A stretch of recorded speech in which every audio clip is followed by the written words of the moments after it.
ninkan aad arkaysaan waxaa lagu magacaabaa Siidow sida aan horay u baahinay wuxuu ahaa nin dhimirka looga jiro hadda waxaa idin la wadaagayaa asiga oo hadlaayo oo caafimaadkiisa taam uu yahay sida aan hadalkiisa ka fahmay ninkan wuxuu ku waalayay shaqo la'aan soo wajahday wuxuuna hoy ka dhiga jiriyay xeeb ka mid ah xeebaha Soomaaliya waxaana ku dhici jiray qabowga iyo qorraxda balse wuxuu Alle subxaanahu wa ta'aala u bixiyay dad u gargaaro dadka dhimirka looga jiro wadaadadan ummadda dhibanayaasha ah u gargaarta ayaa waxay cilaaj ku leeyihiin magaalada Kismaayo waxa ayna caawiyaan dadka dhibanayaasha ah sidoo kale dunyada ama xayawaanaadka waxaana xarunta lagu magacaabaa Abubakar al-Siddiq waxaana imaam ka ah Samafale Cabdullaahi oo dad badan oo dhimirka looga jiro ku dabiibay xarunta cilaajka ee Abubakar al-Siddiq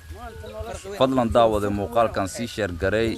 si oo meel fog u gaariyo waxa laga yaabaa dad badan oo dhimirka looga jiro oo eheladooda aysan aqoonin meel lagu dabiibo si uu u gaariyo fadlan sheerta iyo leegta tina ma noqonaysid maadaama hadda aad caafimaadday haddii aad lagu fasaxo ugu horay aad qaban lahayd inaan shaqaystaan xooggeega ama oo dhididkeega aan cunaan rabaa masha Allah gacan biliyaadna waxa kala suuq kariye gacantina wax gareeri ana waa shaqaysi kara xooga yeeshay masha Allah saasaan oo inay macnaha isii daay masha Allah walaalaha inta san ka codsanaya gabadhii shalay ku kafaalada qaaday gabadhii hal iyo laba leedahay waxaan leeyahay waxaan ilaahay khayr ah siiyo cadowga Allah ka qabta walaashii way dhibkayga waxa way bare lacag iga bixisay haddana iga bixi ma dhahay waa khayr Allah siiyan la ilaahay wax kala siiyo masha Allah waa u duceynayaa duca khayr qabta oo duceynayaa sidaad u jeedaan dhammaan walaalada isbedel weyn ayaa ka muuqdo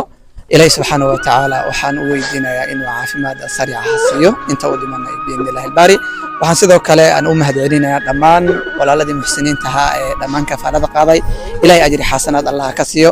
meesha ay ka soo bixiyeen wax badan oo baraka leh Allah u galiyo wixii ku culusna Allah u fududeeyo wixii ku culus Allah u fududeeyo dhul qurbay joogaan Allah ku amaansado